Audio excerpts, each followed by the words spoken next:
Sitting in my chair late at night, watching crime unfold under the pale moonlight. From the darkest corner, stories unfold. True crime jewels, she's brash and she is bold.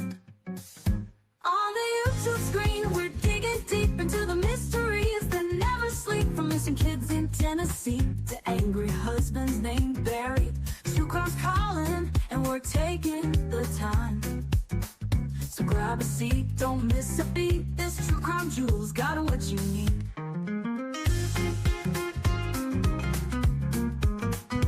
From missing people to twisted minds, we're unraveling secrets old Barry tried to hide. Every clue, every twist and turn. In the world of crime, there's always more to learn.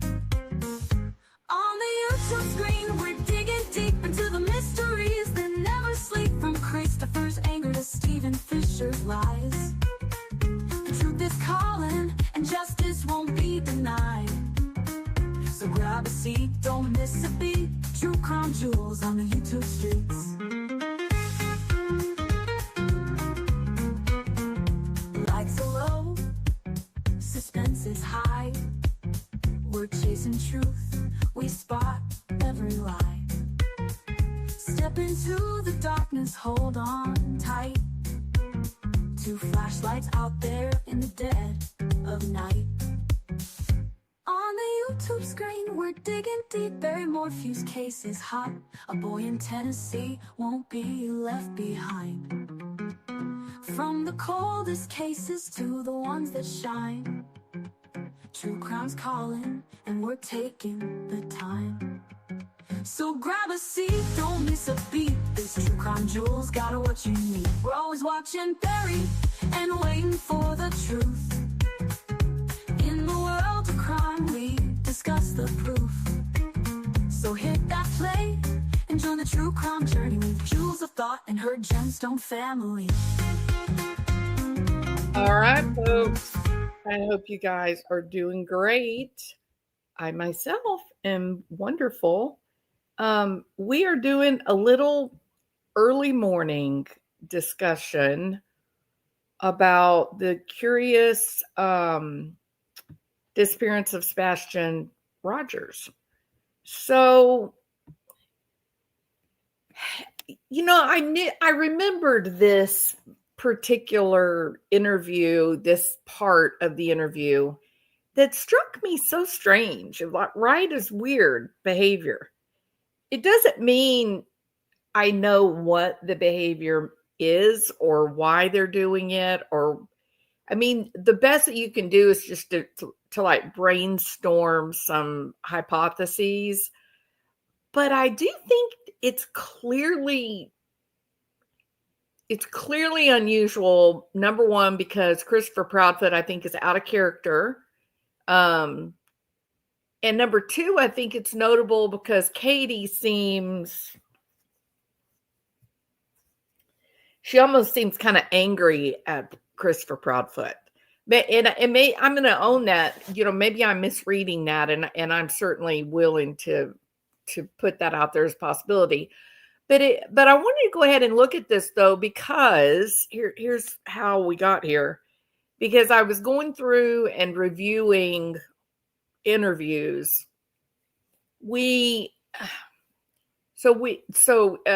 Justin For All, he reached out to the lead investigator, and he said, talked about why would law enforcement tell people what to say? Like, why would law enforcement tell Christopher and Katie Proudfoot not to talk about certain things or not? Correct? Thank you so much, Irony Rose. Aren't you a sweetheart? Thank you. I appreciate that. So once he got his response back from the lead investigator, which I thought was super interesting, the lead investigator actually wrote back and said, law enforcement cannot tell people what to do. We We don't tell people what they can and cannot talk about. And when I heard that, it was like, what? Wait, what? Look, the truth is, we've known, and I don't want to be incendiary at 4 a.m., but I also want to deal with fact, with truth, right? And the truth is, SF Investigates, who is being paid a large amount of money by Christopher Proudfoot, he lies. He does. And if you like him, I respect that. If you have faith in him, I respect that. I myself do not, because he's been caught in these enormous lies. And when he was confronted about the lies, he doubled down instead of trying to just explain how it is that he changed his story. So the lies are significant lies as well. They're not little small insignificant things. They're big, enormous lies. Christopher Proudfoot has been caught in lies, enormous lies about Sebastian, about the night that Sebastian went missing. So anytime you see people lying, there could be any number of reasons to lie. But when you're assessing the behavior and the motivations of people, you have to be aware of the overriding truth. You may not know the details, you may not know exactly why they lied, but the overwhelming detail, the overwhelming umbrella is people lie when they have something to hide. You don't have to speculate. You don't have to try to project and figure out, oh, why would they lie? There's just a general acceptance. People do not lie. It's uncomfortable to lie. It's uncomfortable to lie. So why would someone intentionally lie about something that wouldn't bother them? What kind of toothpaste do you use? Well, if you buy Crest toothpaste, someone asks you what kind of toothpaste you buy, you're not going to say Colgate. Why would you do that? It would make you feel weird. Try it today. When someone asks you a question, tell an intentional lie and see what it feels like. It creates cognitive dissonance. That is a true psychological or neuropsychological state. Our bodies, our brains, we are not designed to lie. And so when it takes a lot, it takes additional brain power, additional focused attention, additional memory recall to tell a lie than it does to tell the truth. In short, people don't lie because we're basically lazy. Most mammals are lazy. That's also a fact. Most mammals are lazy. You even look at like a lion out on the savannah in Africa. You think that's the most ferocious, aggressive, violent animal that there is, and yet they spend about 90% of their life laying down, just looking around, kind of like we do. We're either sitting in our living rooms or we're sitting out on our porches. Very little time are we actually up moving unless you have the kind of job that, you're active.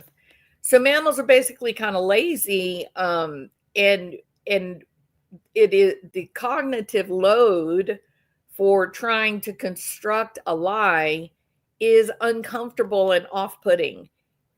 Physically, it seems foolish. Hey, Jules, what kind of toothpaste do you buy? What are the different brands? What am I going to say? Oh, Colgate.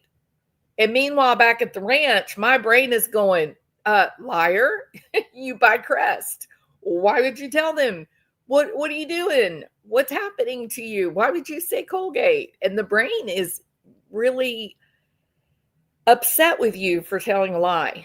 So if you find it uncomfortable and strange to tell a lie about something simple that isn't potentially going to take your freedom from you, and that is uncomfortable, can you imagine the discomfort of having to lie about things that would matter? It it takes a lot of work to be a liar, and it takes even more work to remember the lies you've told.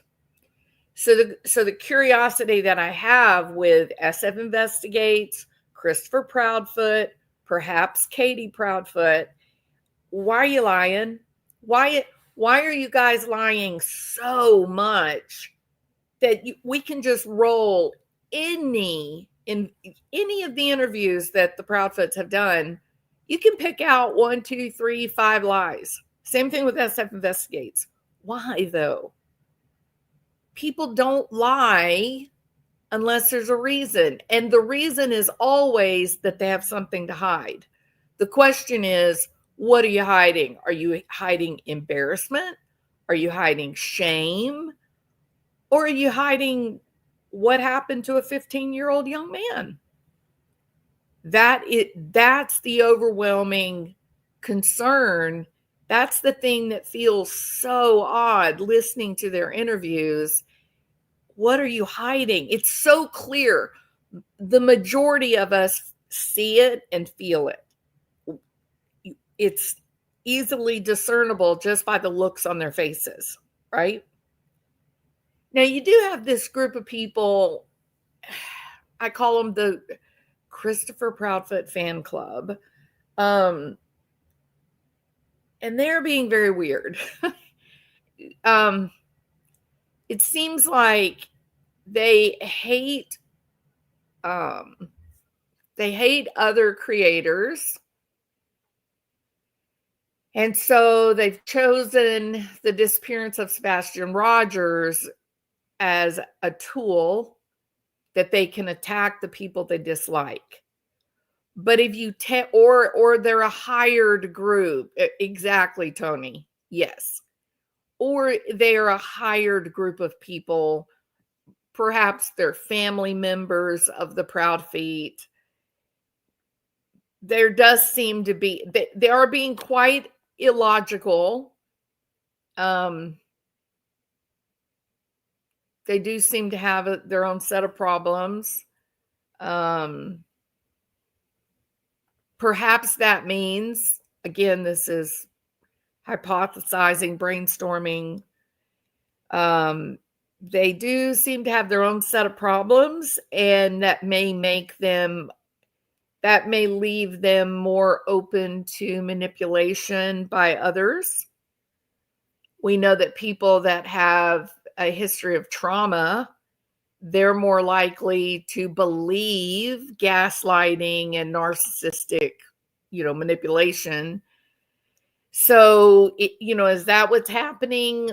I don't know, but I do know that the Christopher Proudfoot fan club, I do know that those people are very angry with a couple of creators, and they're using Sebastian Rogers' disappearance as a tool to attack her. Long history, it's a lot, but that's a real shame, because what ends up happening with that is that it takes away from the real discussion about what happened to this young man. This shouldn't be about YouTube creator personalities. It doesn't matter who we are. We're looking at what happened to Sebastian and the facts that are surrounding that. So those of you that are using this as a tool to attack other creators, you are making yourselves look like psychopaths. Okay, just need to put that out there. If you have a disagreement about the facts of the case, if you have a disagreement about someone's calculus about what may have happened, that's one thing.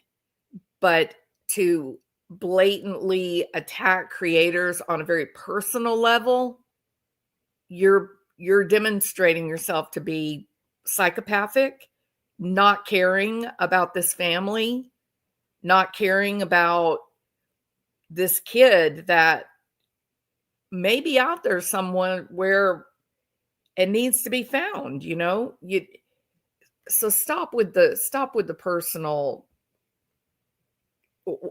creator wars. Stop it. It's gotten so old and boring, and all right, so let me show you this part of this interview that I find to be very interesting. This was the interview with Nancy Grace. You can all recognize that they're in the little luxury glamping camper RV.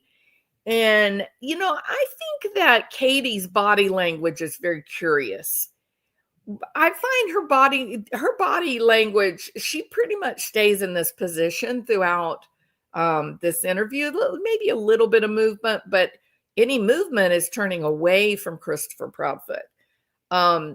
If you look at her shoulders, notice that the shoulder that is closest to Christopher, it's up. But the shoulder that's away from Christopher, that's toward that blue desktop line, that shoulder is down. And it's a little bit hard to see the way that it, through StreamYard. But if you go back to the video that's on YouTube and look at it, you'll be able to look at like the line of her sweater, and you can see, wow, she's literally turned away from Christopher Proudfoot, like literally turned away from him. So I thought that was really interesting. There are other interviews where she will not make eye contact with him. It's intentional. Like she looks like she's seething angry. Now, where does the anger come from? Who knows? No one can read minds. We don't know what she's angry about.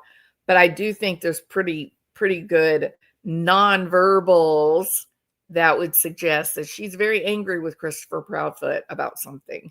So I'm going to be quiet now. Listen, watch the pattern of discussion where Christopher Proudfoot is answering compared to Katie answering. And we know, because we've been watching this thing for 10 months, we know that Christopher dominates any conversation that he is in. He dominates others, except for Nancy Grace. So pay attention to when he speaks and when he doesn't speak and what the topic is. Go. Simply trying to find out more about that night. Do you two sleep in the same bedroom? He wasn't actually in the home at all that weekend. You were not home. No, okay. ma'am. So where were you, Mr. Proudfoot? I was in Memphis, Tennessee. Wasn't that weird? Why did he answer like that? Do you know where you work? My husband pointed this out to me. He said, play that back. And I went back and he watched. He said, why did he do that? Like he acted like he was sort of, do I want to lie or not?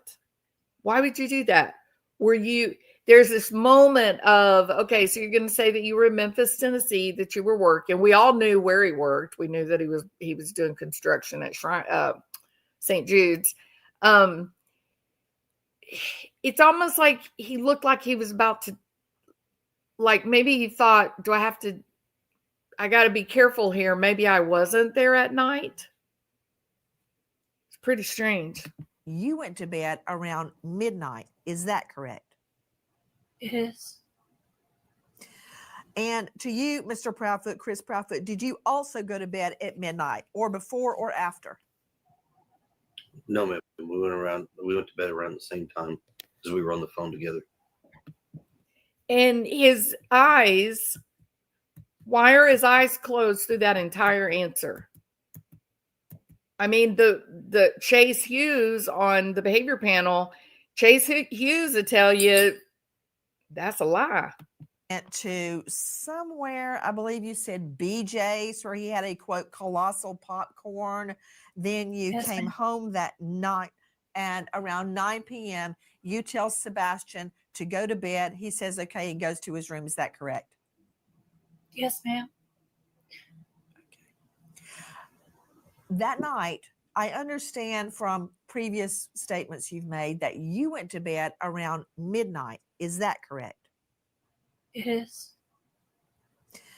And to you, Mr. Proudfoot, Chris Proudfoot, did you also go to bed at What? midnight or Watch him. before or after?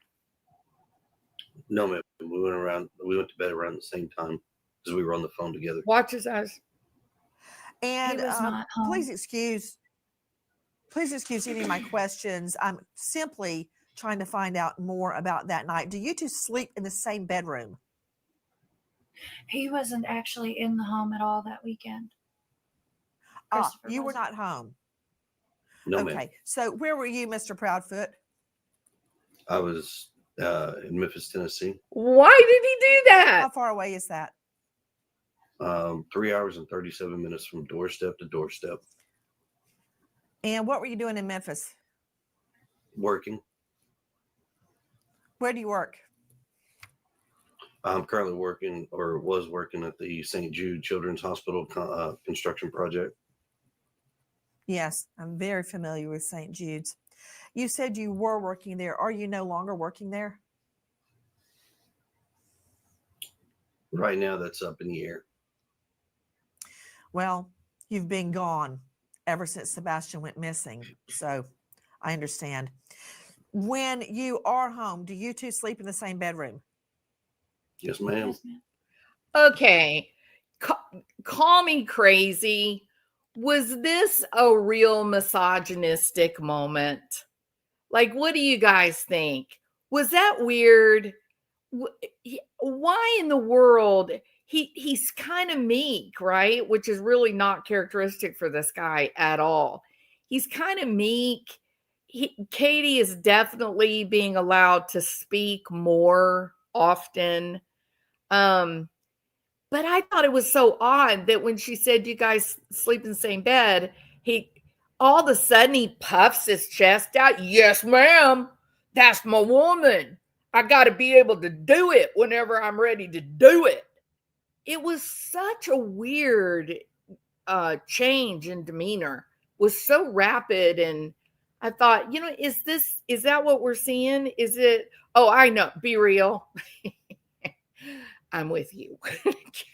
It is hard to tolerate, isn't it? And how does any woman get into a relationship with him? Honestly, he's tough to take. He is. And I do believe Funky Jasunky. Oh my goodness. I feel like we're at Old Home Week. So good to see you. Y'all, sorry for my excitement. Haven't seen Funky Jasunky in a long time. So very nice. Good deal. I hope you're doing well. Hope everything is going okay. Good deal. All right. We all know what type of person CP is. He's an angry, violent bully. Can you imagine CP letting anybody, especially a stepson he's not very keen on, tell him he can't be in his own home? See, Patricia, that's what I was about to say. I do think Christopher Proudfoot is probably, I think you're probably really walking on eggshells when Christopher Proudfoot is in the home with you or in the office with you. We've all been really focused on, like, Sebastian. This is Sebastian's story, right? That we should be focused on him. But Christopher Proudfoot has bubbled to the top as the most likely fellow, right? The general bad actor kind of person, given multiple CPS entanglements, teachers calling from school all the time that Sebastian is being harmed. In those CPS reports, apparently there is the suggestion that Christopher Proudfoot is the aggressor. Katie is the enabler. So she's not standing up to him. I'm going to tell you, and I know you guys are probably the same, I would fight to the death before I would let somebody hurt my kid. If I knew someone was hurting my kid, I would fight to the death. Now, if I didn't know, that's a different problem, right? But if I knew it, I couldn't accept it. Even in adulthood, even now today, if I found out that someone was hurting my daughter or my grandchild, I would fight to the death with no care for the consequence that would happen. The instinct to protect is so strong, right? It's just a visceral part of who you are. And it's really, you can't turn away from it when it's there. It's instinctive to protect your offspring. But when you get 5 reports that show that he's the aggressor and she's enabling, that's a very specific word, enabling. They didn't say mom is being victimized. They said enabling. So is she deferring to the great and powerful Oz? Is she letting him drive everything in her life, and she's just this hapless, weak passenger for the ride? I mean, it kind of sounds like it, doesn't it?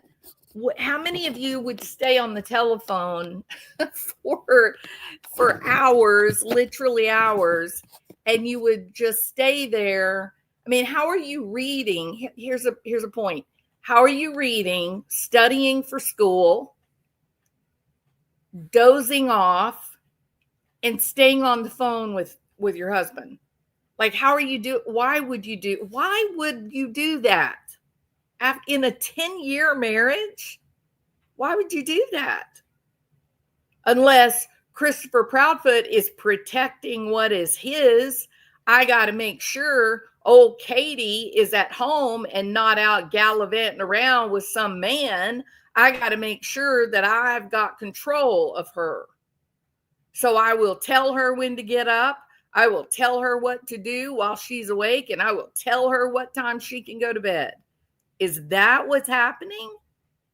Again, we don't know. We don't have the ability for reading minds, but that's a possibility, right? That's a possibility, that it's that whole problem of he is going to accuse her all the time of having affairs.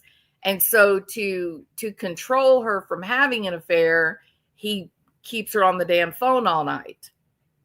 So she's just what? She's going about her life and the phone is connected and they've got it on speakerphone. And then she's just trying to live a normal life, but he's listening to everything she's doing. That's creepy. Yes, coercive control. Yes, Sam, absolutely. So it's almost like a type of like imprisonment, right? You're restricting the free movement, the decisions of the other person. But do you have another idea? Do you have another idea what would explain her studying and sleeping on the sofa and being on this long 4-hour phone call with Christopher Proudfoot? How else do you explain that? That's just bizarre. It's really strange. Oh, they look Ash Cash.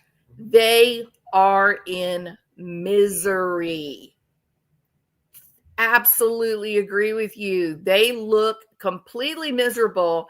And at this point now, like 10 months later, they've both gained like, I don't know, 50 to 100 pounds. She looks like she's gained about 50 pounds. He looks like he's gained at least 100 pounds. At least. It's pretty crazy. Yeah. But let me tell you something, mom of 3 girls. Let me tell you something about that. Changing her voice into like a baby type voice, meek, like you're saying. People that were abused in childhood, they will do that without realizing that they're doing it. So if they get into a position where they feel like they have no power, they will, even like let me think of an example. Like some people will get intimidated if they go to the doctor, right? It just feels like the other person is judging you and they're in a position of power. They know more than you do. Perhaps you're sick and you're hoping to hear good news, but maybe they're going to tell you bad news. There's a lot of reasons to go to the doctor and feel overwhelmed, right? That you've had your control taken from you. You can watch footage of doctor's visits and you can see these people, like when in the waiting room, they seem to be just normal body language. Everything's normal. Then when they go back to the back where the nurse is going to come in, the doctor's going to come in, they're fine with the nurse. The doctor comes in and suddenly, this woman is not sitting there straight up, legs crossed, looking in control and powerful. Her feet, she's got both feet on the floor, turned away, kind of head down, hands in her lap, kind of head down. And they'll take on the persona of a young girl. And then, later it's revealed that there was early abuse, So they don't know they're doing that. It's a trauma. It's a reaction formation is what it is. So, but I don't know that I don't think she's acting meek. I think she's angry with him. Y'all don't think she seems mad at him? Yeah, fawning, Susan. Yes. Y'all don't think she seems like she's angry? I think she looks angry. Locked out of the snacks. Michelle, they needed snacks. Fifth marriage is a very big indicator. Yeah, I would agree. Feel like KP and CP are both aggressively dysfunctional. I mean, there's probably some pretty bad fights, right? It's not little disagreements, little arguments, probably when they fight, it's probably humdingers. You know what I mean? Yeah. So, I'll tell you where she threw me off. The minute that she lost my support was when she said, "Fun fact, I made pancakes." I was like, "Oh, what? What did you just say? That is weird." So, and she did laugh in that first interview when the interview was saying, "So how has it been?" She couldn't come up with an answer, and she looked at Christopher Proudfoot and almost busted out laughing. It's pretty bad. All right. So I think that this is incredibly interesting that he's asked, "Where do you work?" And he acts, or where did you spend the night? And he acts like he doesn't know the answer, or kind of like he's a cheating husband and he's afraid to say, "Oh, I was with my Texas Roadhouse girlfriend. I better lie and say that I was in the camper, even though I wasn't in the camper." You see what I mean? We don't know why he lied, but I think it's pretty clear he lied right there. Like, I'm pretty sure. Look at his face right there. Talk about Katie being meek and adopting a young girl's kind of body language. Look at him. He's being the compliant little 5-year-old little boy. He's raised his eyebrows. He's got his muscles in his face super, super relaxed. He's saying, "See, look at me. Look at me." What do you want to bet? He would, if you were there, he would look you in the eye and not blink. People who are lying, they hear people like Chase Hughes saying, "Oh, blink rate is high. That's a lie." And so they intentionally overcorrect and they don't blink at all. They look at you like they're boring, through your skull. So he's got that look on his face like, see what a good boy I am, telling the truth. Or in this case, it was, yes, I have sex with my wife. It's really a strange moment. Okay, let me go back. Where do you work? I'm currently working, or was working, at the St. Jude Children's Hospital construction project. Yes, I'm very familiar with St. Jude's. You said you were working there. Are you no longer working there? Right now, that's up in the air. Well, you've Yeah, been that's going to gone be important. ever since Sebastian went missing. So remember, he said that. I understand. When you are home, do you two sleep in the same bedroom? Another Yes. thing to notice. Gone. Okay, so he struggles with that answer, right? He struggles whether he's going to say where he works or if he works. When she sort of covers for him, yes, I understand. You've been without work for a while because of Sebastian. Watch how hard he swallows. This man is lying. And don't think that real law enforcement don't know that. Watch how hard he swallows. Ever since Sebastian went missing. So I understand. When you are home, do you two sleep in the same bedroom? Do you see that? Yes, ma'am. Yes, ma'am. The other thing, watch Katie nudge him. She's going to actually like hit him with her elbow. Right now, that's up in the air. Well, you've been gone ever since Sebastian went missing. So I understand. When you are home, do you Boom. two sleep in the same Did you bedroom? see that? I understand. Crazy. Why? been What are they gone lying about? Ever since Sebastian went missing. So I understand. When you are home, do you Boom. two sleep in the same bedroom? What was that? So does he not work there? What is that? What they lied. That was a lie right there about St. Jude's. Why? Either yes, I work there, but I'm going to pretend like I don't. Or yes, he's been fired, but he doesn't want to tell anybody. You have that hard swallow, and then immediately Katie nudges him like, you asshole. It's crazy. I don't know what it means though. Yes, ma'am. Yes, ma'am. Okay, now there's his stupid little, I think it's a window into misogyny is what I think. He's been meek this whole interview, and then they ask about, do you sleep in the same bed? And now he responds like he's Thor, it's weird. That's up in the air. Well, you've been gone ever since Sebastian went missing. So I understand. When you are home, do you two sleep in the same bedroom? Yes, ma'am. Yes, ma'am. So weird. Is this a 3-bedroom home? Yes, ma'am. Where is your room as it relates to Sebastian's room? It's on the opposite end of the house. The master bedroom's on one.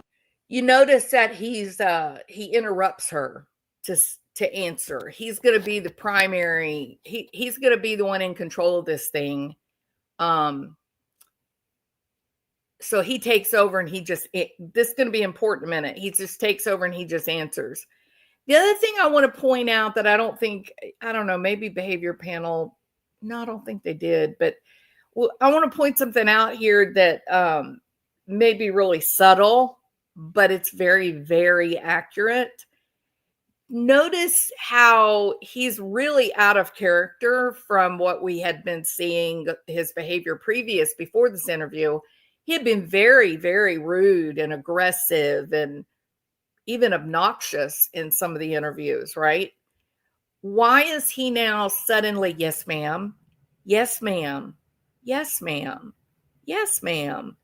And he's being all relaxed. Like I said, he's like a little 5-year-old kid that he's worried, may cause trouble, right? Or he may be getting in trouble.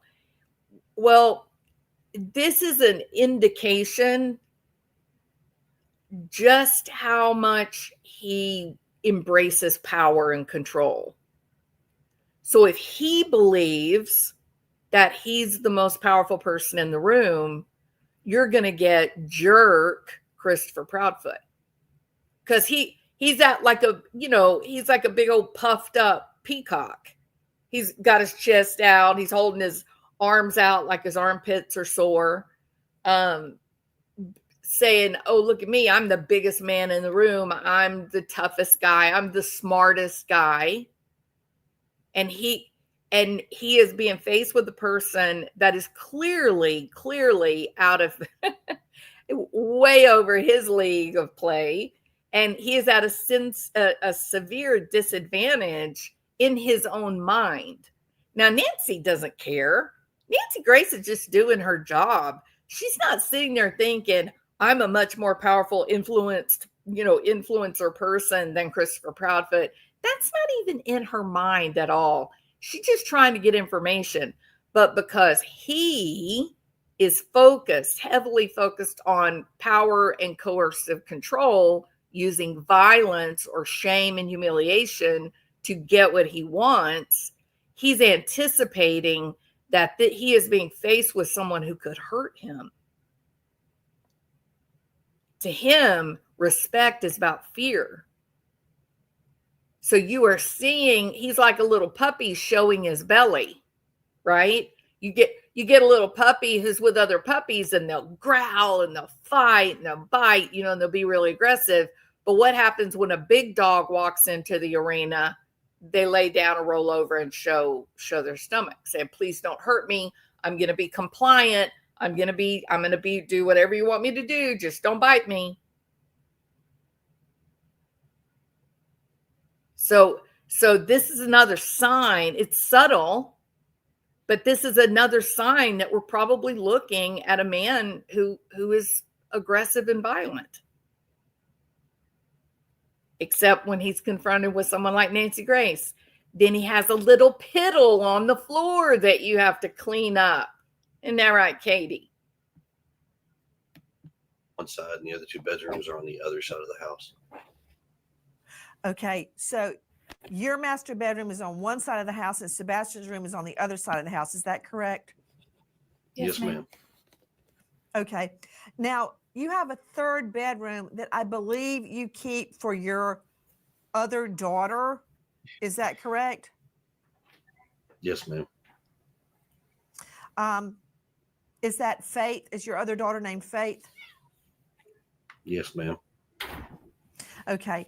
So where is Faith's bedroom as it relates to Sebastian's bedroom? It's in the back side of the house. Sebastian's bedroom is in the front side of the house.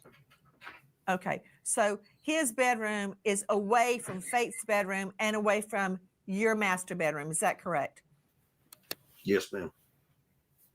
Is Sebastian's room on a top floor or a ground level? We have a ranch style house. It's a 1.5 story. So everything. Now, a lot of people said, why is Nancy squandering this valuable time by asking these silly questions? She knows what the house looks like. You can see the floor plan online. You can see videos of the house when it was previously for sale. And so people thought, why is she doing that? These are such small and inconsequential questions. What would she be doing? She's gathering a baseline. She's looking at like their pattern of communication. So we should too. Who's doing all the talking? Even the few times Katie has tried to answer, he jumps right in on top of her words, just like he did during the Fox and Friends interview. So just keep watching when the pattern changes. Everything's flat, and then you have the bonus room above the garage. Okay. So his is on ground floor, right? Yes, ma'am. Yes, ma'am. Okay. That morning, was there any sign of a break-in through a window, a front door, a back door, a sliding glass door, anything at all? No, ma'am. Okay. No sign of forced entry. Was anything taken from the home at all? Not that we could find anything. We couldn't find anything missing. Except your I child. want to circle back to Sebastian's shoes regarding if anything was missing. Do you have a burglar alarm? No, ma'am. Oh, what the hell? And look at her face. Look at the look on her face. She sat there waiting how long for him to answer the question? I mean, it was almost enough time to play the Jeopardy song. Dun, dun, dun, dun, dun, dun, dun, dun, dun, dun, dun, dun, dun, dun, dun, dun. It's crazy how fast it changed. Right? It is something is important right here with this. And when Christopher Proudfoot puts on his, compliant little boy face, that's one of his unintended tells. He would be a terrible poker player. You could steal a lot of money from this joker. He is bad at masking. She's pretty damn good at it. He sucks. Your master bedroom is on one side of the house and Sebastian's room is on the other side of the house. Is that correct? Yes, ma'am. Okay, and the other thing is, notice that when Christopher is answering during this easy line of questioning, non-threatening facts, he not only does he answer over her, even he's shaking his head. His body is matching his words. He's excited to talk. His face muscles are working. He's engaged. He's presenting good mind-body cohesion. Watch what happens. It's so crazy. Okay. They Now, still you have a nodding. third bedroom that I believe you keep for your other daughter. Is that correct? Yes, ma'am. Is that Faith? Is your other daughter named Faith? Yes, ma'am. Okay. So where is Faith's bedroom as it relates to Sebastian's bedroom? It's in the back side of the house. Sebastian's bedroom So in the it's- front side of the house. Okay. So his bedroom is away from Faith's bedroom and away from your master bedroom. Is that correct? Yes, ma'am. Is Sebastian's room on a top floor or a ground level? We have a ranch style house. It's a 1.5 story. So everything's flat, and then you have the bonus room above the garage. Okay. So his is on ground floor, right? Yes, ma'am. Yes, ma'am. Okay. That morning, was there any sign of a break-in through a window, a front door, a back door, a sliding glass door, anything at all? No, ma'am. Okay. No sign of forced entry. Was anything taken from the home at all? Not that we could find anything. We couldn't find anything missing. Well, I mean, except Sebastian, right? That was weird. Another thing happened here too that was very important. Watch her. Hold on. She's going to show shame. Watch. It's in the back side of the house. Sebastian's bedroom So in the it's- front side of the house. Okay. So his bedroom is away from Faith's bedroom and away from your master bedroom. Is that correct? Yes, ma'am.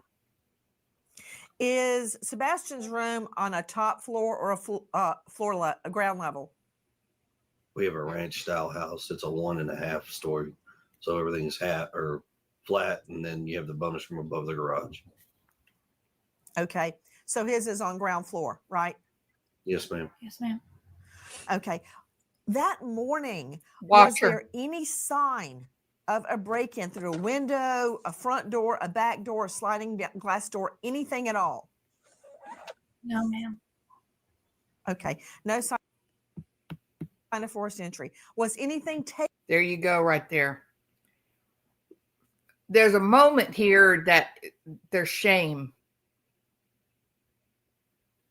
This entire video up to now, she never looks down. Never. She's not studying anything. She's putting up like a barrier. She's sort of taking a mini vacation from the situation she's in. And, you know, if you look at Christopher Proudfoot, he kind of looks there's a moment of sort of regret or sadness, maybe. This might end up being an iconic snapshot here of this interview. This right here may be telling the story of what happened. Taken from the home at all? Not that we could find anything. We couldn't find anything missing. I want to circle back to Sebastian's shoes regarding if anything was missing. Do you have a burglar alarm? No, ma'am. Well, what do you guys think? Like, tell me your thoughts on that. Are they both sober? They are a pretty bird. Yes. No, let's see, a premeditated route, not an accident. I believe they rehomed him. I think that Summer Wells was rehomed. I'm convinced of it. Stealing herself from her own feelings. She detaches so easily. Yeah, she becomes robotic. Yeah. He wasn't going to tell that lie that the alarm had been removed. You wonder, Tommy, if she removed the alarm system and his response was to say, "What the hell are you doing? Why would you do that?" All we got to see is it was turned off. That was a notable moment.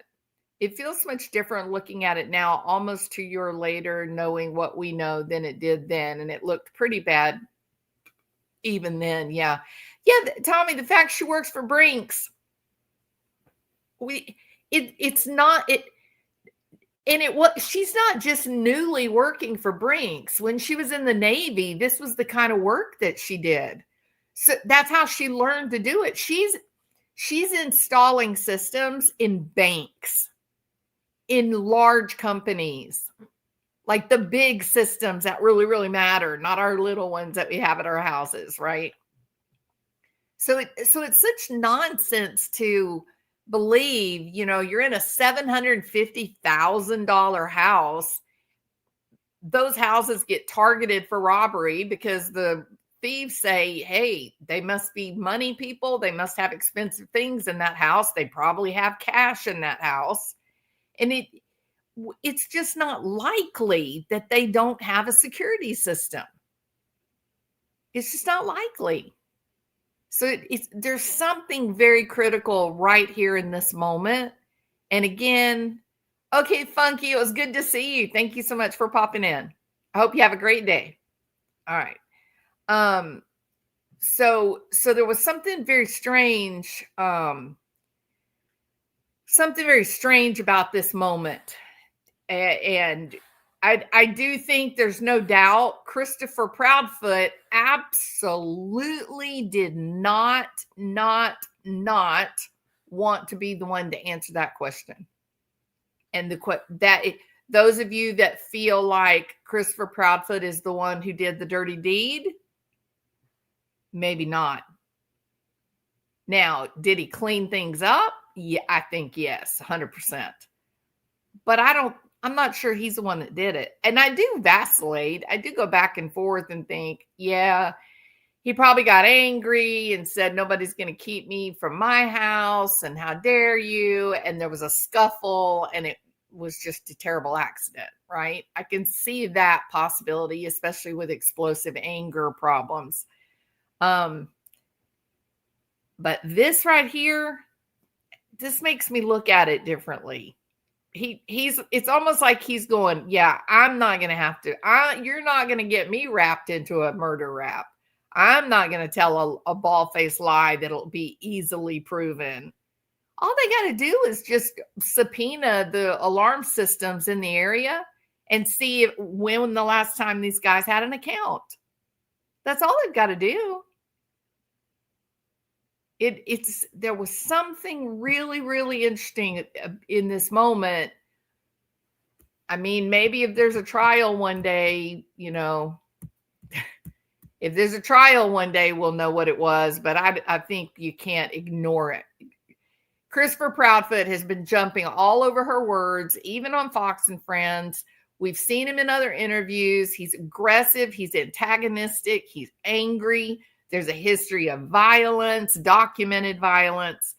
Why does he suddenly say, oh, I'm going to take the back row. I'm going to take the back seat on this one. This one is yours, Katie. You get to tell this lie. It was really a weird moment. No, ma'am. Okay. No sign of forced entry. Was anything taken from the home at all? Not that we could find anything. We couldn't find anything missing. I want to circle back to Sebastian's shoes regarding if anything was missing. Do you have a burglar alarm? Oh my God. Every time I watch it, it is more and more and more and more uncomfortable. What do you guys think that is? CP might be between his own rock and hard place to help or to hide. He looks put out having to be involved. Hey, Tony Mathis, you're up early. How are you doing? Tony Mathis, is big news still coming? Oh, bad actors are here. That's not a good thing. That's not a good way to start the day. He is not the little kid they made him out to be. No, absolutely not. And I was furious when I saw the Fox and Friends interview and I saw the pictures and the video they provided. I was like, my God, this looks nothing like the young man that was at the Texas Roadhouse. They intentionally misled everyone. To me, that's got to be something law enforcement is paying attention to. Why would any mother say, oh, I'm here to beg for you to help me find my child? And so then you give photographs of like your 12-year-old son, but the kid that went missing is 15 years old and is going through puberty. Why would any mother do that? It's, well, because you don't want them to be able to say they saw him, right? Bad actors stay out of court. People have been looking for the wrong person. I mean, I think for sure initially that was happening, but I think now everybody is so active in this discussion. And do you know why? Do you know why Sebastian's case or Summer Wells's case, do you know why it has blown up and so many people are interested and involved and won't let it go down? Because these kids were wronged. They weren't protected. The CPS failed them, categorically failed them. No nuance to it. It's a disaster, an unmitigated disaster with Summer and an unmitigated disaster with Sebastian. They were even able to freeze Seth out. I've never heard of that. I have never, ever heard of a CPS system going, oh, well, where's the dad? Oh, he's not involved. Okay. Never heard of that. Never. They will conduct an investigation if there is documentation that says that there is another parent who is involved. They will search them down, even if they're in another country. But in this case, they didn't. So who's the one that's so damn powerful? I don't think it's Katie. Anyway, someone must have told Christopher Proudfoot to keep his mouth shut. Someone must have told him, you be quiet about anything related to that morning. Because the baseline is that he is obnoxious, he is controlling. I believe, based on his behavior, he has a capacity for violence. Why would he suddenly just go completely silent? Katie is clearly waiting for him to answer. And she finally gets upset and makes the answer, but she knows it's a lie. They totally lied right here. I'm convinced of it. Do you have a Ring doorbell cam? Another lie. No, ma'am. What is that? Why wouldn't you just tell the damn truth? Is this an oversight like the shoes? They didn't think about the shoes, but then when Seth walks in and sees them, he's like, yeah, well, he didn't go too far because there's all of his shoes right by the door where he leaves them. Was this another oversight? They cleaned everything up, they got everything ready, and then they totally forgot about security camera, not only their own, but the rest of the neighborhood. Very curious. Look at Christopher Proudfoot's face. He's back to, aw shucks, I'm just a sweet, cute little compliant 5-year-old little boy. But that is your tell. Like, that's when we know you're lying your ass off, when you stop being obnoxious. Okay. Again, I already showed you one moment of shame. Watch your eyes. You'll see it again. Okay. So his is on ground floor, right? Yes, ma'am. Yes, ma'am. Okay. That morning, was there any sign of a break-in through a window, a front door, a back door, a sliding glass door, anything at all? No, ma'am. He's got his little boy No face sign of on. forced entry. Was anything taken from the Shame. home at all? Not that we could find anything. We couldn't find anything missing. I want to circle back to Shame. Sebastian's shoes regarding if anything was missing. Do you have a burglar alarm? No, ma'am. Do you have a Ring? Anger. And it looks like she pushed him away from her. What is the story with the cameras? What is the story? Doorbell cam? No, ma'am. Sheriff Craddock, put her back on the polygraph. Ask her about nothing but the security system. That's all you need to ask her about. There's your lie right there. Okay. Have the two of you taken a polygraph? I have. I have not. And again, that powerful statement, which is really out of character for this particular interview, he says, of course we sleep in the same bed together. And then this one, he says, I have not. But he had already been caught in the lie. He had already said multiple times, oh yeah, took it and passed it with flying colors. Remember all that crap? He doesn't care if he lies. She, though, is upset. He's not helping her here in this line of questioning. And the big question is why? Why is he not answering? He's been talking for her. He's been doing that. Is it because the FBI is watching this interview? He thought when he went on Smiley's World or Duchess's channel that nobody would be watching. But with this, he knows it's a national platform. He doesn't want to lie when the FBI is watching. Is that what it is? Out of the house. Okay. So your master bedroom is on one side of the house and Sebastian's room is on the other side of the house. Is that correct? Yes, ma'am. Okay. Both answering. Now, you have a third bedroom that I believe you keep for your other daughter. Is that correct? Yes, ma'am. Is that Faith? Is your other daughter named Faith? Yes, ma'am. Okay. So where is Faith's bedroom as it relates to Sebastian's bedroom? It's in the back back side of the house. Sebastian's bedroom So in the it's- front side of the house. Okay. So his bedroom is away from Faith's bedroom and away from your master bedroom. Is that correct? Yes, ma'am. Is Sebastian's room on a top floor or a ground level? We have a ranch style house. It's a 1.5 story. So everything's flat, and then you have the bonus room above the garage. Okay. So his is on ground floor, right? Yes, ma'am. Yes, ma'am. Okay. That morning, was there any sign of a break-in through a window, a front door, a back door, a sliding glass door, anything at all? No, ma'am. She Okay. answered No pretty sign of fast. forced entry. Was anything taken from the home at all?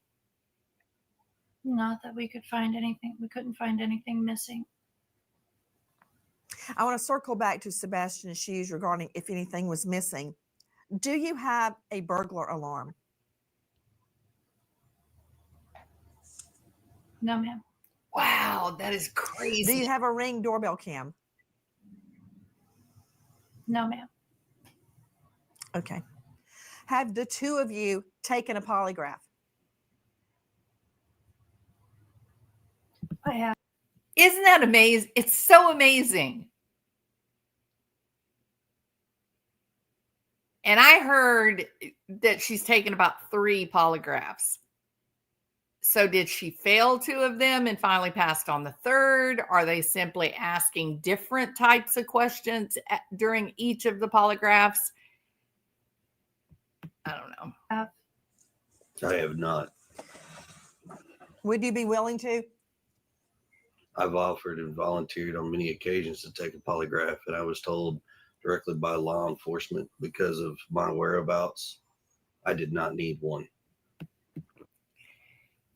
This man has got a lot of nerve.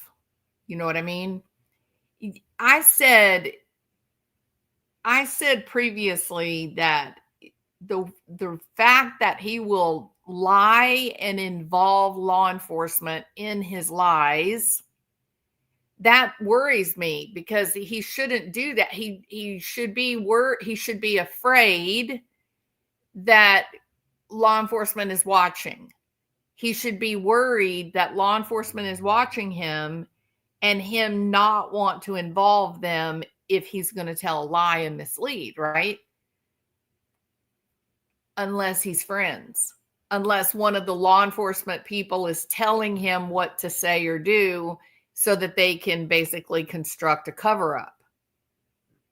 I don't know what it is, but I get real nervous when he so quickly says, "Oh, law enforcement this, law enforcement that." And yet Justin For All sent the letter and said, why would you tell them not to answer? And he says, well, you don't tell people not to answer. And I know for a fact, like I know this to be true, the law enforcement wants you talking. They're just hoping that you'll go on somebody's podcast. Like they're just sitting around praying, please, let them be narcissistic. Let them want to go on a podcast, tell everything they know. They want all that talking. So him saying, oh, law enforcement said I can't talk about this. I understand. Ms. Proudfoot, did you pass your polygraph? I did. And that did seem like an authentic answer right there. Those questions out of the way. Was Faith in the home when Sebastian went missing?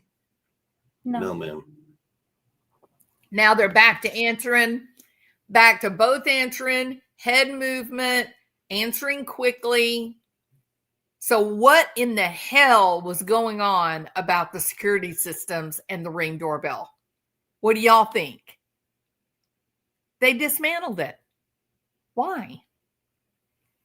Destruction of evidence. Does anyone else have a key to your home beside your immediate family? No. No, ma'am. That night, Miss Proudfoot, at midnight when you went to bed, what did you do until midnight? I had been reading a chapter that I needed to, and I had been talking to my husband on the phone. I was falling asleep on him, so that's when he told me it was around midnight. He told me to go ahead and put the dogs up and go to bed, and that's what I did. I got up, put the dogs where they sleep, and then I myself went to bed. Where do they sleep? They have a big pen. A pen, is it inside or outside? Inside. Inside. That reminds me of another question. Do you guys have a motion sensor light or lights on the outside of your house? Yes, we do have lights on the outside of our house. Did they activate that night? They're not motion censored. We have lights. Were they but not on that motion night? censored. No, Okay. ma'am. Were they on that night? So the lights were out the whole night? Yes, ma'am. We don't typically turn the floodlights on. Were there any lights outside the house on at all? Just my little solar lights that we have. So she said, we don't typically turn the floodlights on. She looks down right after she says that. He swallows hard. Here's the deal, though, that she hasn't anticipated. The cameras across the street, the cops are going to go back. Well, no, they should have. We don't know what Eric Craddock did. They should have gone back and looked at other nights, not just the night Sebastian went missing, but because she said typically they're off, they should have gone back and looked at the other nights, like leading up to Sebastian's disappearance, to see if that was true. Or are the lights on every single night except the night that Sebastian went missing? So we can hope that the law enforcement gathered that information. In the garden. There's Yep. 2 lights on the side of the house above the garage that are on at all times. Oh yeah, those are on. Oh, there's a light above the garage. It's on at all times. There's 2. Yes, ma'am. Okay. So those lights were on? Yes, ma'am. Okay. The reason I'm asking is because I heard you say earlier, Mr. Proudfoot, that your neighbors have been very, very forthcoming with their Ring camera info.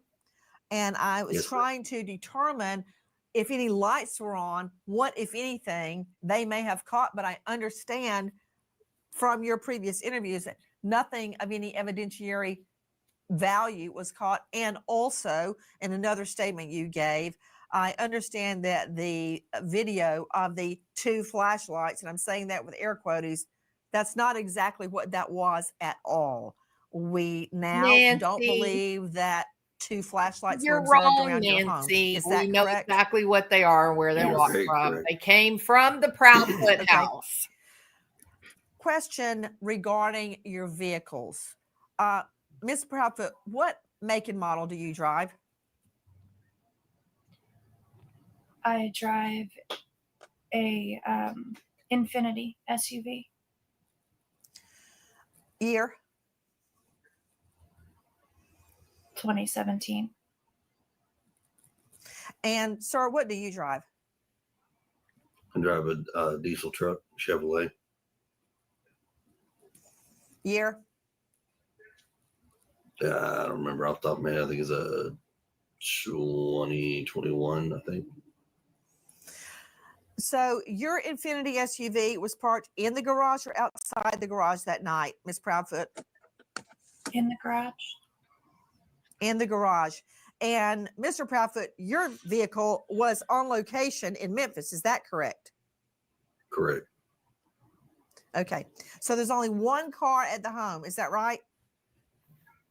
There was actually a work vehicle in the driveway at the time as well, but it hasn't moved. We can't give out that information because we don't have permission from her work. I don't understand that. What? I don't either, Nancy. About the make and model of the vehicle. I have a work van that was also parked in the driveway. He's got the little boy Why face. is that? If it's out in the driveway where people can see it, why is that privileged information? We just don't have permission from her company to divulge that information. Christopher, Have you asked? No, ma'am, we have not. bonehead. Nobody's asked us So that that question. was- to be honest with you. Okay, so you have a work van.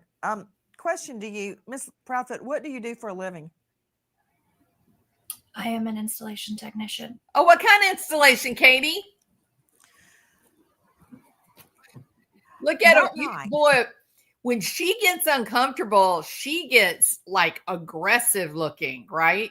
When she gets uncomfortable, it's like she is sending out this message, stay back away from me. It's like a rattlesnake. Christopher Proudfoot, when he gets uncomfortable, when you start getting into territory he's uncomfortable with, he adopts a little compliant 5-year-old little boy persona. But her, she is sending out daggers. She's saying, don't ask me those questions. Don't you dare get near to me. I'm going to hurt you if you do. It's a sinister pair. Was the work van blocking your driveway? Could someone go in and out of your driveway? The van is parked at the back of my driveway, so someone can pull in, yes. Got it. Do you park your Infinity SUV in the garage or outside the garage? In the garage. In the garage. Do you have an automatic garage door? With the clicker. Right. Do you leave that up or down at night? Down. Could anybody lift it up? Like, is there an on and off button outside, or do you have to know a code or have the clicker to open it? You'd have to know the code or have the clicker. Does Sebastian know the code? Not to the garage door, but to the man doors. Not to the garage door, but to the house doors? The regular door, yes. So is there a code to get in your home, or do you use a regular key? There's a code. And he knows that code. Yes, ma'am. Question. I'm just trying to figure out how he would have gotten out, or if somebody came into the home. I wonder Could they if have you gotten can through the garage door? download. No, unless they know the code or had the clicker, which they. I wonder if you can download the information off of the electronic logs. I wonder if it would give you like a log of like when the door was opened and closed. Like they did, you can do that with your security system, because like on the security system, my door is connected to the security system.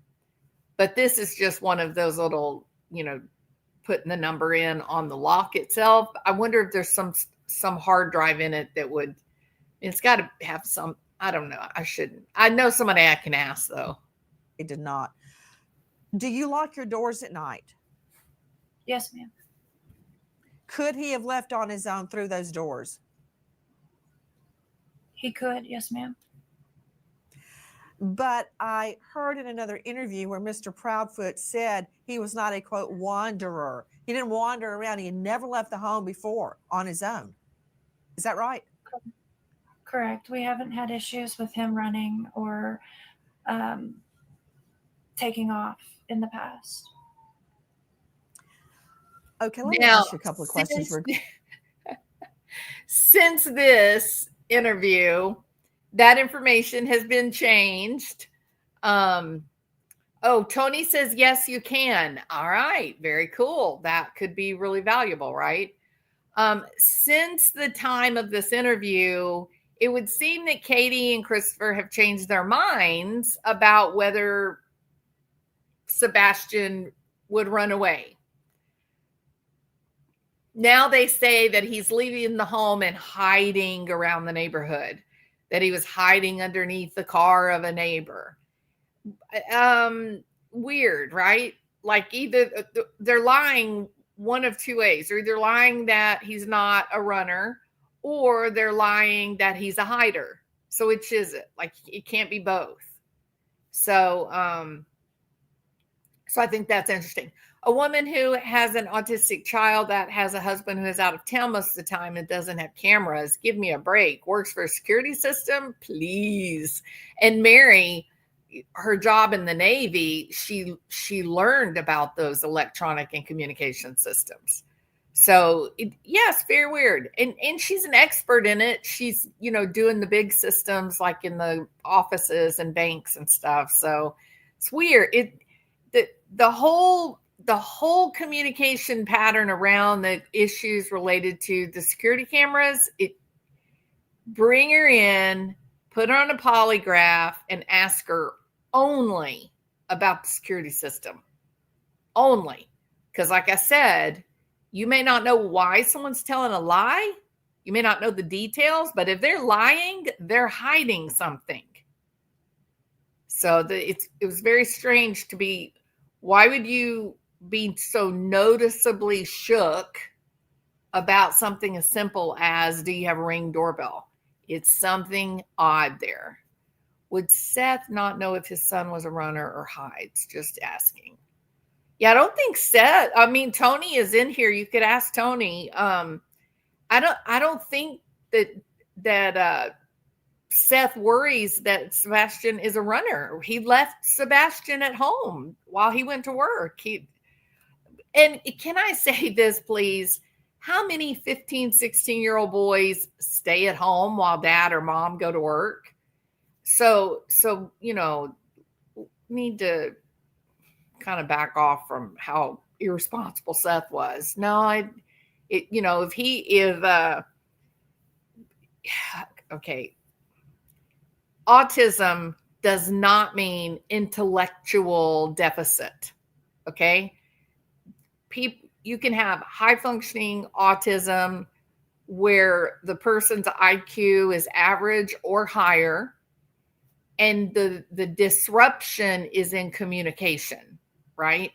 Or in socialization.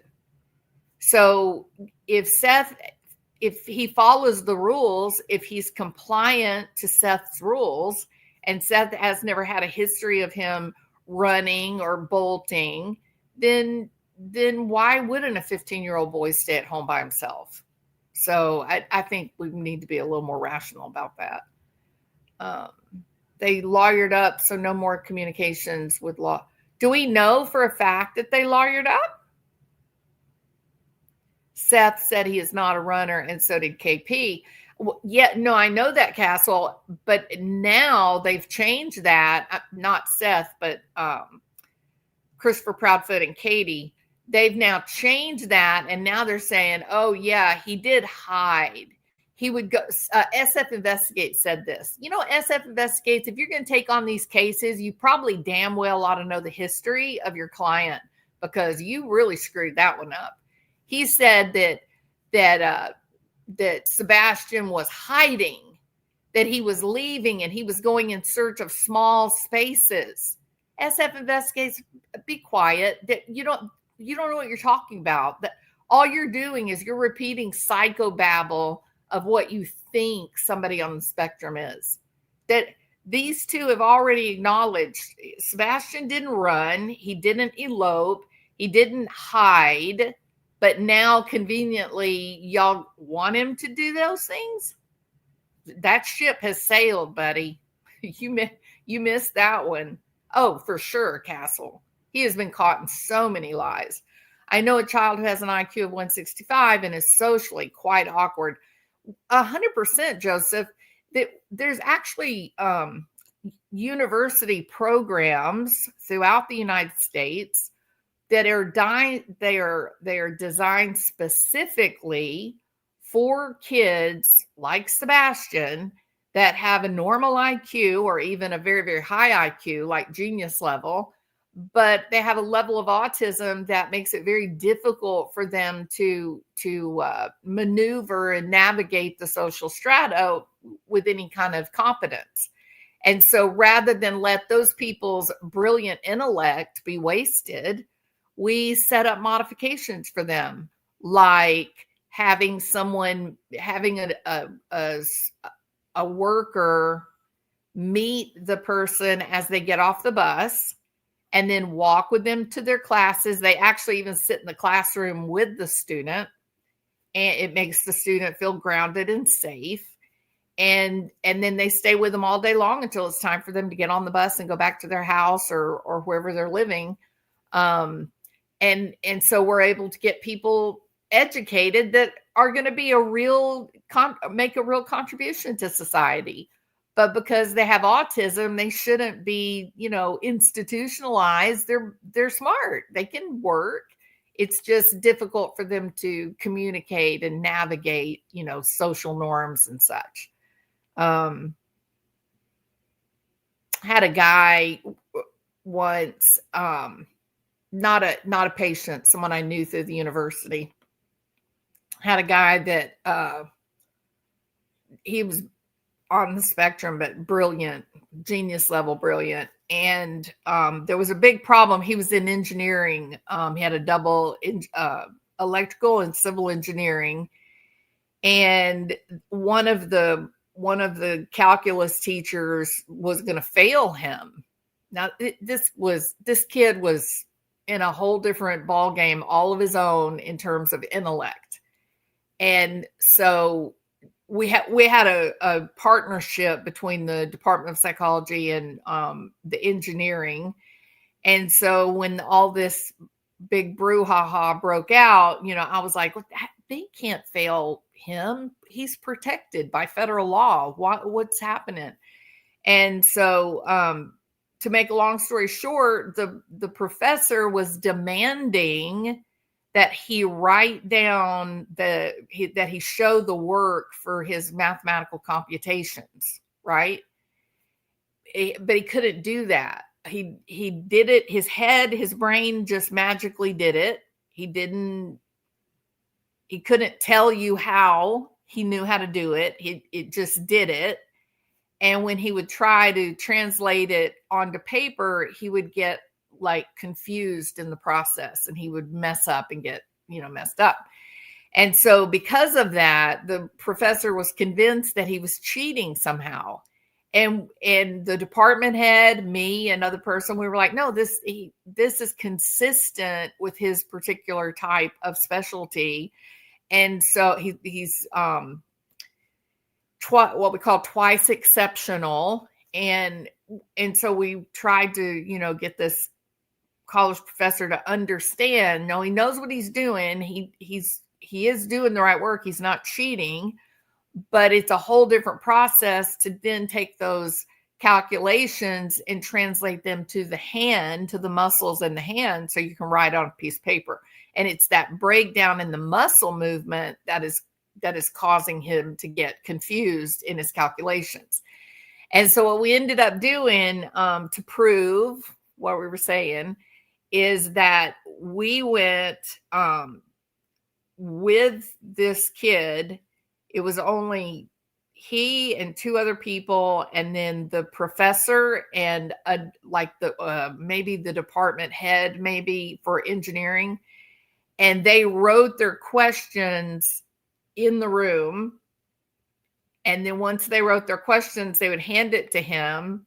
And I mean, within minutes, he would just say the answer out loud, like with minutes, not 15, 20, 30 minutes, like 2 minutes. It was crazy.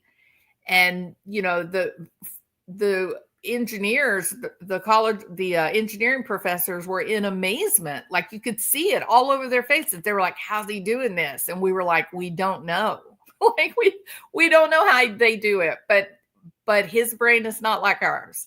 And he is actually doing the work, and he's a genius. So get out of his way, give him his grade and let him graduate so he can go invent great, miraculous things for the world. So we have kids as young as, it's pretty common to have somebody that's like 13 to 16, 17 that is actually working on a master's degree or a PhD. That's pretty common. The youngest that I ever heard of was a 7-year-old who was getting a college degree in physics. And I went with him to class. So, it is true that there are people among us who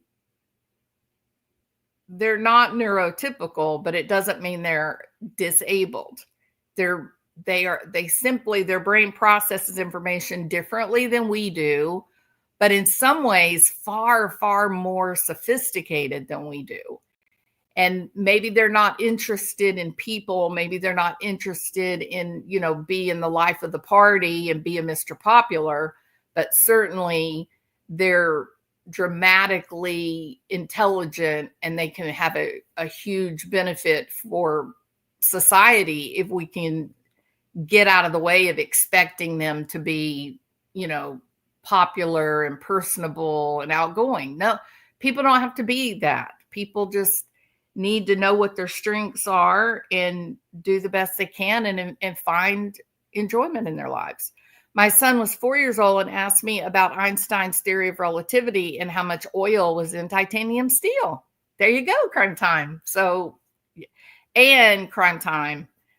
Those kids are, even the brilliant ones, they are classified as special education for a reason. And so for kids that are gifted and talented, one of the problems that they run into is that even though they have these special mathematical abilities or science-based abilities, emotionally and behaviorally, they're still children. And so it can be very difficult to find a real peer, another kid who's really brilliant, but also is 7 years old. So you run the risk if you leave them with adults all the time, because the adults are the ones that can communicate with them, then they don't get the benefit of the other developmental tasks that are so critical. So, finding friends, even if they're not friends that are particularly gifted, you can still have them do activities where the intellect won't be something that is so noticeable. But it's really good. It's really, really good if you can find a developmental psychologist to work with your child, if because it does sound like your child's quite advanced. So your child will have some special needs, not disability, but special needs related to like emotional, behavioral stuff. But you'll never have to ask him if his homework is done. So take care in that. Mine could not spell microwave, but he fixed one. That is super common, Susan. Yeah, twice exceptional. They'll be brilliant in one area, but then they'll have like an identified learning disability in another area. That's common. So they know he's alive or they would be doing something. I mean, I don't know the girl in an all gifted children's program. Did I miss something you said? Hold on.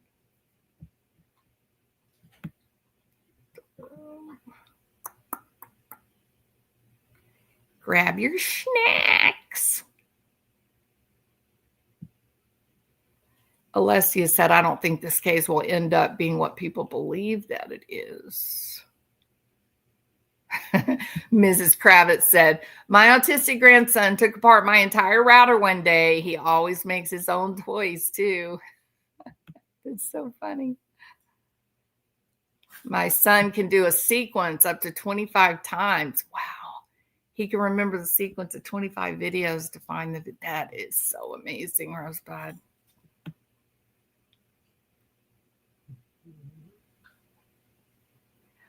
Tony Fire. So I know that was a discussion about whether Sebastian actually ever made it home from Texas Roadhouse.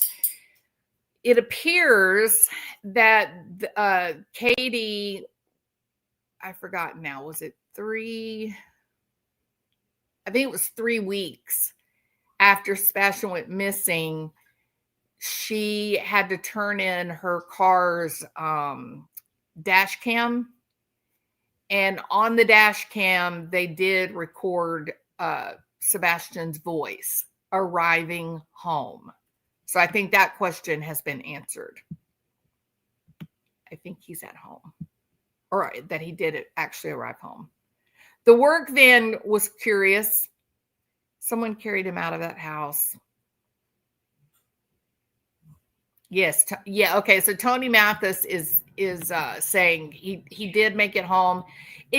Tony, do you know if that's true about the dash cam being provided to prove that he made it home? Is that how they made that determination that yes, he did get home from the roadhouse? I've been watching this since day one, and I've stayed innocent until proven guilty. But the description of what Sebastian was wearing has raised a red flag. CP said black t-shirt with a design. Yeah, and then he named like 3 different designs. It was weird. He's a weird guy. You know, he is. He's a weird guy. Tony Mathis said, yes, it is true. So there is a dash cam, and it does verify that that Sebastian was talking when they arrived home. So we know that is true. Titus Andronicus. Good morning from the UK. Well, good morning to you, Titus. These two are going to end up scrabbling for the best deal. Well, you know what, Patricia? I have said in many of my videos, look, Katie, sincerely, save yourself, girl, because the first one that talks, they walk. The one who doesn't talk, the one who keeps their mouth shut, they're the ones who are going to get life or worse.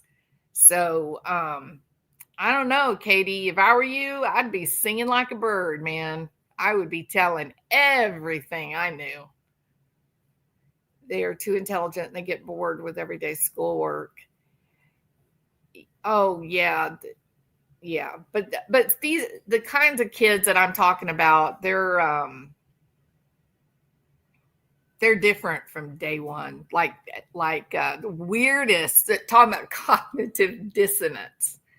So I think the worst cognitive dissonance that I ever had, was this little, like, I don't know, like a 18, no, probably maybe 13 or 14-month-old baby. Like, this baby was not really even walking very well. You know what I mean? Like, still firmly a baby. And at that age, you're looking for one, a collection of like single word connections. Like, they'll ask for a bottle, or they'll ask for a cookie, or they'll ask for mama, but it's one word. It's more like a, mama, and that's all they get. When they turn 2, then you get a language explosion, and you begin to see them putting like 2 words together in a sentence, like want ball. But at 12, 13, 14 months old, no, it's just single words. Some don't even do single words at a year old. They're just pointing, at what they want. Anyway, so I had this little kid that was like 14 months old, like a baby. And on my table, I had a couple of things on the table, but one of them was hand lotion. And so they had come in, we were going to talk about some stuff, and little kid toddled over, could barely stand, and looked at that lotion and turned around and looked at me and said, "Could I have some hand lotion, please?" And my brain went, pew. It's like, no, don't ever talk again. That was so weird. So she said that he started talking when he was like 3 months old. I mean, your brain just can't. You just can't. Your brain just can't get there. So by the time he was, had turned the corner on a year old, 14, 18 months old, he was full syntax sentences. It was very cool. Very, very cool. One time I saw a video of a little kid and this baby looked to be around 9, 10 months old, maybe. And the mom and dad had a book that would have like the president's picture, like a portrait. The whole page was the portrait, and then the president's name, right? Had all whatever 35 presidents or whatever it was.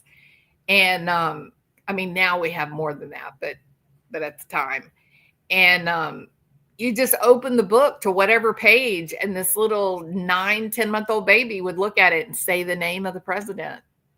So who knows how their brains are working? But man, when you see it in real life, it makes you laugh because it's so wonderful. It's just amazing to see. Do you know? Okay, so Tony, this is directed at you from Donna. Do you know if the trash bin is always outside the garage, or could it have been inside the garage before it was set out for pickup that morning? We have lots of autistic traits. I think my dad was a savant. Yeah, so we do know that autism definitely has a genetic component to it. Patterns of thought are genetic. Usually intellect is something that comes from the mother's DNA. So you said it's your dad. I think my dad was a savant. Perhaps, yeah. Law enforcement knows.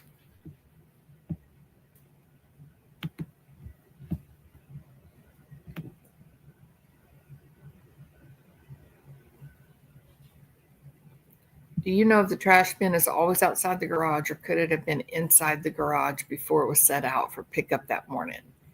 And Tony says law enforcement knows.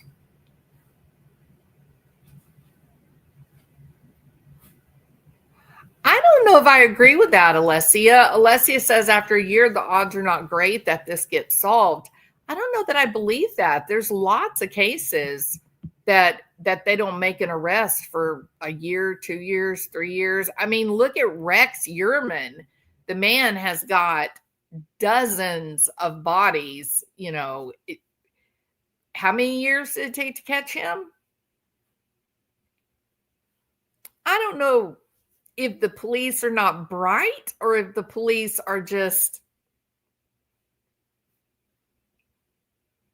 maybe they have a different goal. Or here's a very real possibility. They are preparing for a prosecution and they're holding everything tight to the vest, which is what they should be doing. So, I mean, you look at the prosecution of Letitia Stout, right? Now, we knew there was a lot of strangeness with Gannon Stout and everything that happened there. But we never had any idea about the fact that, I mean, she poisoned him with hydrocodone. And we never had any idea about that. So I think law enforcement, there's a possibility that they're being super careful with the evidence. They don't want their case to get complicated, by all of our discussions, meaning we true crime people. But I definitely wouldn't. I mean, they're coming for Barry Morphew. I am convinced of that. Rex Uriman took years and years and years.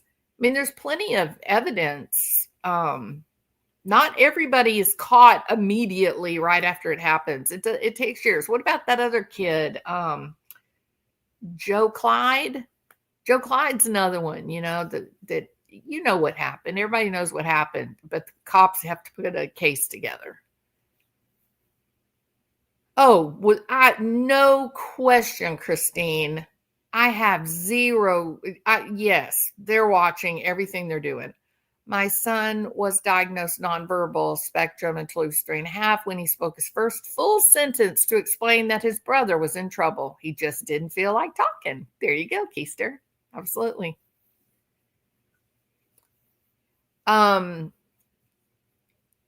So we have these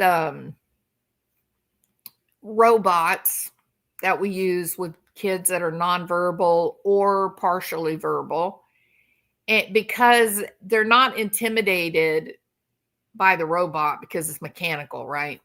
And it has a face that simulates emotion, but you can program it how much emotion you want the face to show. And so part of that is training that kid to be a bit desensitized to facial expressions so that it doesn't get quite so overwhelmed. But I knew someone that he was nonverbal unless he talked through his stuffed animal. So he had a stuffed animal that he would put up in front of his face, and he could move it and make it look like it was talking to you. And so he was nonverbal without his stuffed animal, but with the stuffed animal, he could communicate.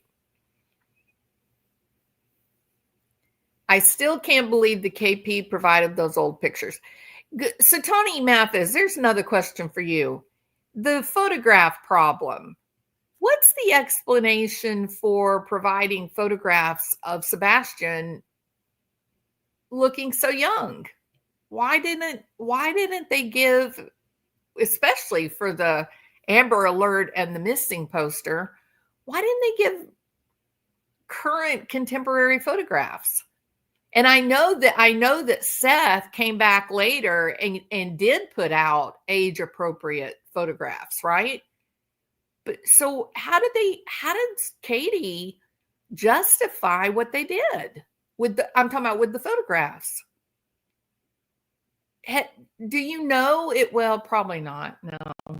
I mean, any indication that the cops, like, have they questioned why didn't you give some current photographs? They had the gall, Tony.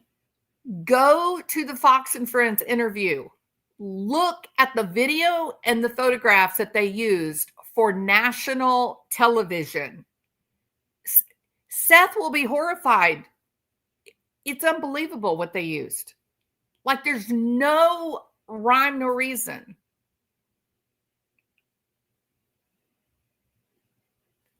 Yeah, I know it seems that way, Titus. The problem is okay, so they gather their information and then what was your impression, Tony? Like, what'd you think when you saw the Fox and Friend photos and video that was used? How do you account for that? What the hell was Katie thinking? Oh, I'm so glad, Donna. I hope you'll subscribe, Donna. I'm getting so close to a new decade on my channel. So please subscribe. I need some numbers. I didn't know who was who. It looked like the investigators let Katie tell the story she wanted to tell to see how her fantasy plays out, perhaps. Yeah, so Titus, well, no, wouldn't have used those. Of course. I mean, it didn't look anything like him. Why would you put out photographs of what is a little boy, but in reality, looking at Texas Roadhouse, he is a 15-year-old who you can clearly see evidence that he's gone through puberty or is going through puberty. What's wrong? How does the cops not look at that and get suspicious? It's really, really crazy to me. That would be, I will tell you that is something that if I were prosecuting, that would absolutely be evidence that would be presented to the jury. How do you explain these photos and videos when you go on national television to ask for them to help, for people to help you find your child? Because these don't look anything like him, the guy at Texas Roadhouse. It would be like me using a picture when I had hair, Tony. Exactly, Tony. Okay, all I need is Jesus, coffee, and true crime. That should be a t-shirt. That's a great name. Tony Mathis, she has a question for you. Is there big news coming soon? I don't know what that means, but most recent photos were at the Texas Roadhouse. Yeah, well, I don't know that that's exactly right, Karen, because Seth did provide some photographs that were clearly up to date. meaning that the pictures that Seth provided look like the kid at Texas Roadhouse. And so when the missing poster came out, everybody's looking for this little kid who looks like he's like 11, 12 years old. And so Seth comes out and says, here is what he really looks like. This is who we're looking for. But go to the FBI website. The FBI website is not using the updated photo either. Why don't they want people to know what the kid looks like?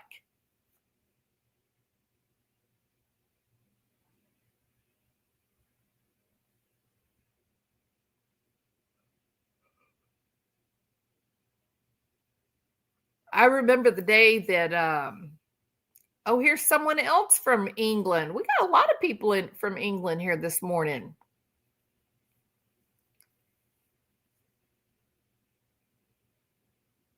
I believe strongly that big news is coming soon. Do we know what the news is, Tony? Or do you have a guess what it might be? Or you don't have to tell me what it is. Just tell me if you know that it is, or you can guess what it's going to be. Like, have you just been told there's going to be big news, but you have no idea what it is? Okay, so all I need is Jesus. God has the answer. Thank you so much.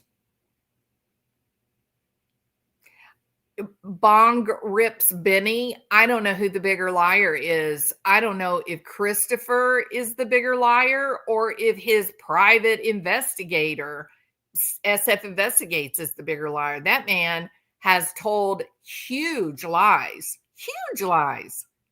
And you would think to yourself, sir, I know you're a little older, but do you realize that the things you do on the internet are, documented forever? Like forever?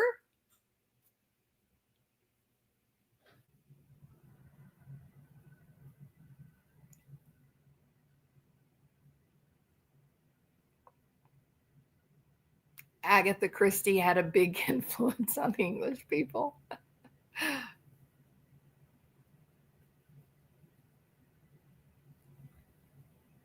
I just don't believe TBI's. I don't know. It seems like TBI might have a bit of a problem, right? I can't discuss the reason for that opinion. I get it. I can respect that. All right. So I'm not going to play the whole interview. We're right at about 2 hours now. So, but pay attention to the normal, like the pattern of answers about like the layout of the house and things like that, because you get an idea of their behavior. You see their nonverbals when they're relaxed, when they're not uncomfortable. That way you can be closer to recognizing the discomfort when it comes. And the discomfort, that's where the problems are. I think that, you know how in the beginning that Christopher Proudfoot would say, oh, TBI, or the law enforcement told me not to talk about that. Law enforcement told me not to say that. That's what you need to write down in your notebook and do a little thinking on. Because we know now law enforcement did not tell Katie and Christopher not to talk.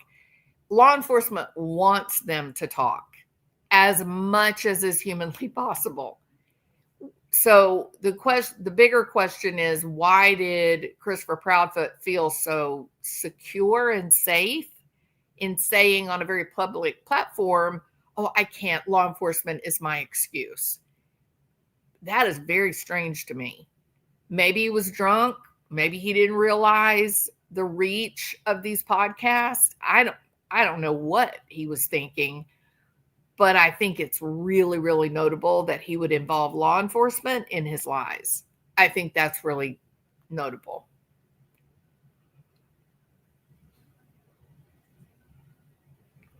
Yeah, Keister. Some private investigators get paid to gather information and evidence to see what law enforcement has. So just because Christopher Proudfoot and Katie hired a private investigator don't ever think that he's working, as a white hat superhero.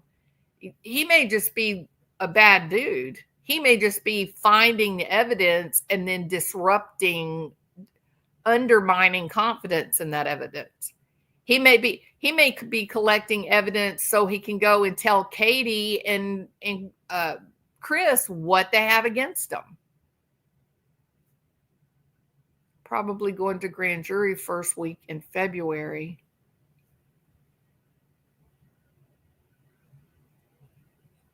Yeah, he does have an earpiece in, Gina. And he's used to wearing an earpiece, remember? He's used to wearing it because when he's at work, he wears them. Why wouldn't law enforcement come out and say publicly, no, Mr. Proudfoot, our department has never said that? Very strange. They actually have, Titus. They wrote a letter to someone who asked about this. And they wrote the letter and they said, no, law enforcement does not tell people what they can and cannot say. I mean, the letter is very clear.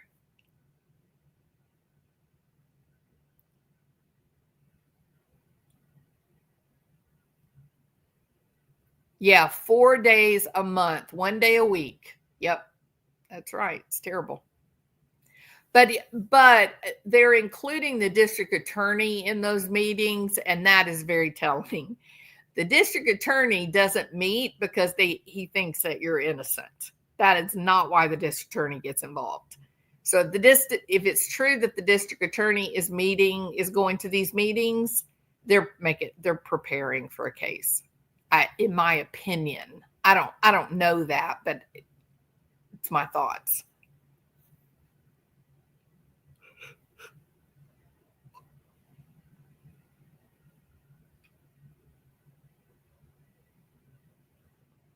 Well, yeah, that's exactly right, Castle. In fact, I don't know how anybody is able to be an effective private investigator if you're going on channels, your face is out there, and you're bullying the parents of the missing kid. How does that help you be a private investigator? It seems to me it would undermine your position.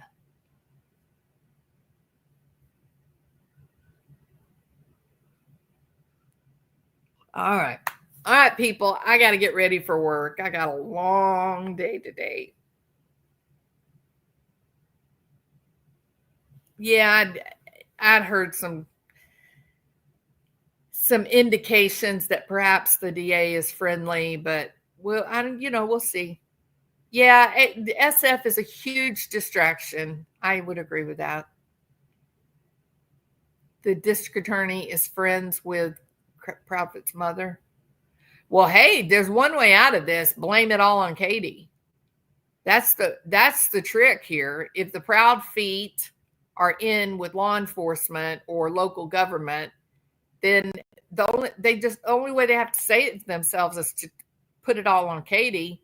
Katie, another reason, girl, go to cops and tell the truth. Just tell your story. The first one who talks is the one who will walk.